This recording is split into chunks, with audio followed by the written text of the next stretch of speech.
Ted Bundy não parecia um monstro, e talvez seja exatamente isso que torna essa história tão perturbadora. Por anos, ele passou a imagem de um homem comum, inteligente, educado, até carismático.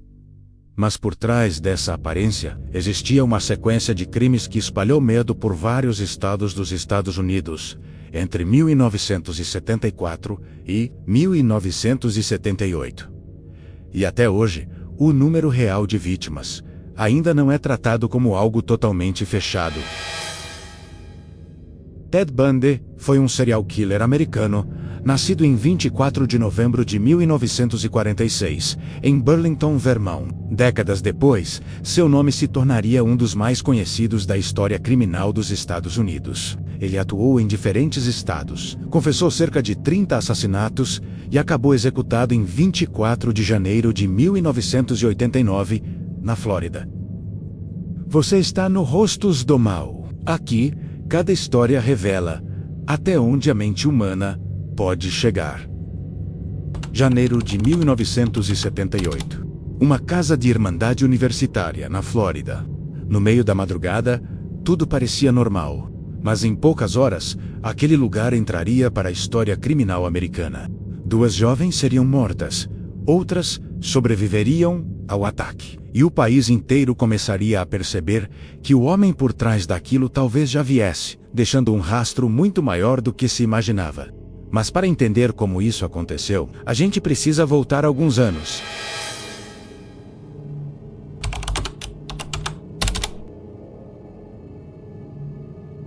A infância de Ted Bundy é frequentemente descrita como difícil.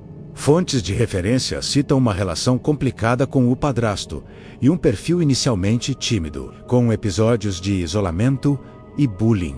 Nada disso por si só explica o que ele se tornaria depois. Mas, quando a história é vista em retrospecto, muita gente tenta enxergar ali os primeiros sinais de um desajuste mais profundo. Na vida adulta, porém, a imagem que ele transmitia era outra. Inteligente, articulado e socialmente funcional, Bundy conseguia parecer estável. E é justamente esse contraste que faz seu caso ser lembrado até hoje. Por fora, alguém que passava despercebido. Por dentro, uma mente que já caminhava para algo muito mais sombrio.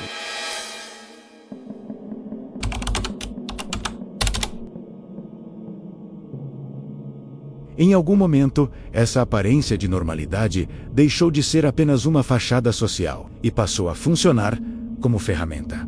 Segundo a Polícia Federal norte-americana, Bundy costumava se aproximar de jovens em locais públicos, especialmente onde havia estudantes, usando encenações para despertar empatia.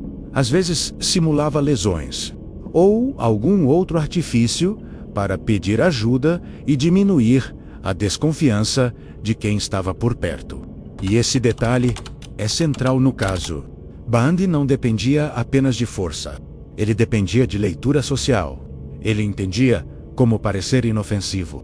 Entendia como entrar no campo de visão da vítima sem ativar um alerta imediato. Anos depois, isso se tornaria uma das marcas mais assustadoras do seu padrão.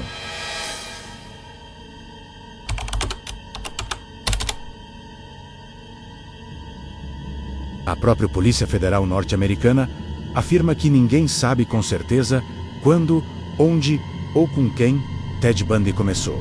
O que se sabe é que em 1974, sua sequência de crimes já estava em curso no estado de Washington.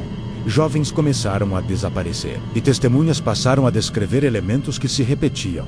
Um Fusca, um homem aparentemente ferido e uma abordagem que parecia casual demais para levantar suspeita imediata. Foi aí que o medo começou a ganhar forma, porque não se tratava de um ataque impulsivo. Parecia haver um método, uma escolha, um padrão. E quando um criminoso começa a repetir um padrão, a sensação de ameaça muda de nível.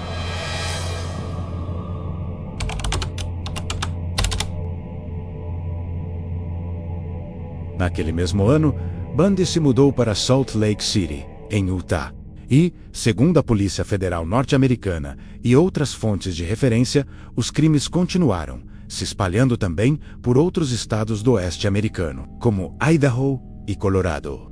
Atravessar fronteiras estaduais tornava tudo ainda mais difícil para os investigadores da época, principalmente porque a integração entre agências era muito mais limitada do que seria hoje.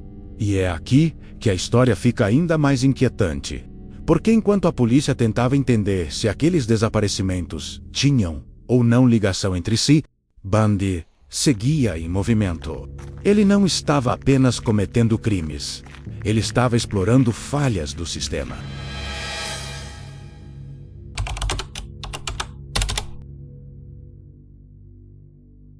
Em agosto de 1975, Bundy foi parado pela polícia enquanto dirigia seu Volkswagen. Dentro do carro, foram encontrados itens suspeitos, como algemas, corda e máscara de esqui. Depois, esses elementos ajudariam investigadores a conectá-lo ao desaparecimento de mulheres. Em fevereiro de 1976, ele foi condenado pelo sequestro e agressão de uma adolescente de Utah, que conseguiu escapar. Naquele momento, todos achavam que o caso havia sido encerrado. Mas não tinha, porque Ted Bundy ainda conseguiria fazer algo que aumentaria ainda mais o mito em torno do seu nome, e também o pânico em torno da sua liberdade.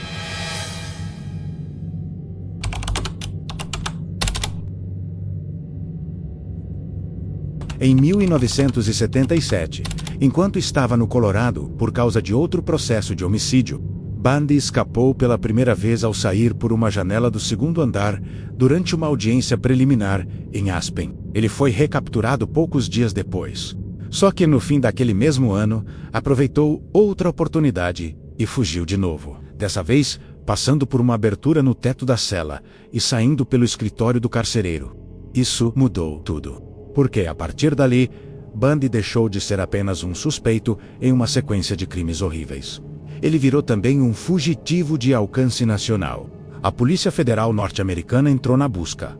Ele foi colocado na lista dos 10 mais procurados em fevereiro de 1978. E a caçada ganhou outra dimensão.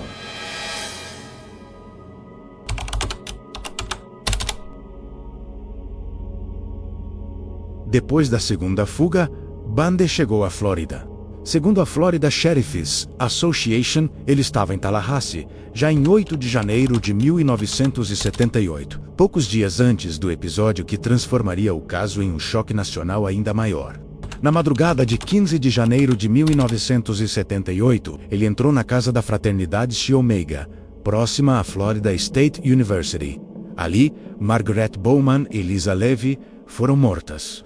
Karen Chandler e Kathy Cleaner sobreviveram ao ataque. Pouco depois, ainda naquela mesma sequência de violência, Cheryl Thomas também foi atacada em seu apartamento e sobreviveu, embora com consequências permanentes. Esse momento é decisivo na história porque ele quebra qualquer ilusão restante de controle. Até então, o caso já era assustador, mas agora o terror parecia mais ousado, mais acelerado, quase desesperado, como se a máscara estivesse começando a falhar.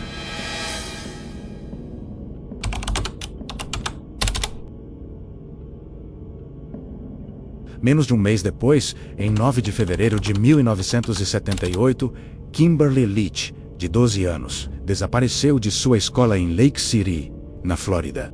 Mais tarde, seu corpo foi encontrado em uma área de mata próxima ao rio Suwannee. Bundy seria posteriormente condenado pelo sequestro e assassinato da menina.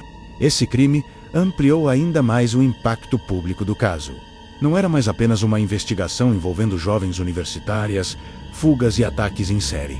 Agora o país via um criminoso em liberdade, imprevisível, cruzando cidades e deixando para trás um rastro cada vez mais impossível de ignorar.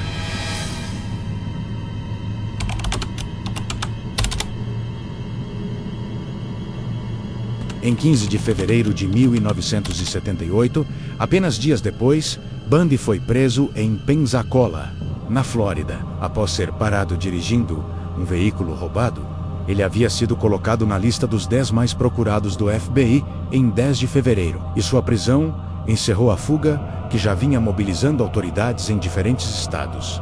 A partir dali, a investigação começou a amarrar as peças com mais força. Os padrões de abordagem, as evidências físicas, os testemunhos, os deslocamentos entre estados, os ataques na Flórida, tudo isso passou a formar um quadro mais nítido. Não era mais uma suspeita dispersa. Era uma identidade criminal tomando forma diante do país inteiro.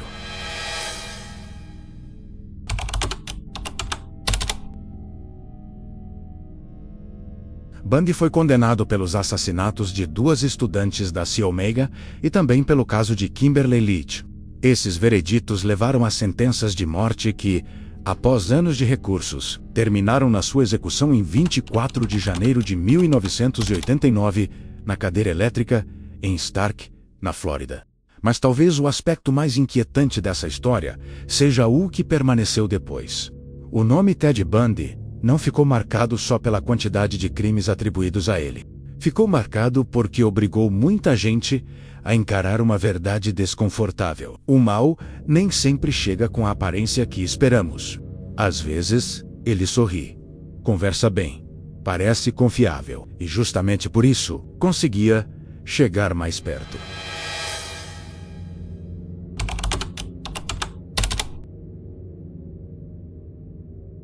O caso Ted Bundy também deixou outra marca.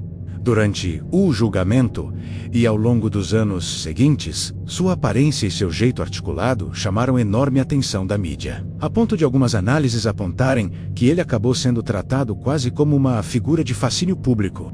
E isso diz muito menos sobre ele, e muito mais sobre a nossa dificuldade de aceitar que alguém aparentemente comum possa esconder algo tão perturbador.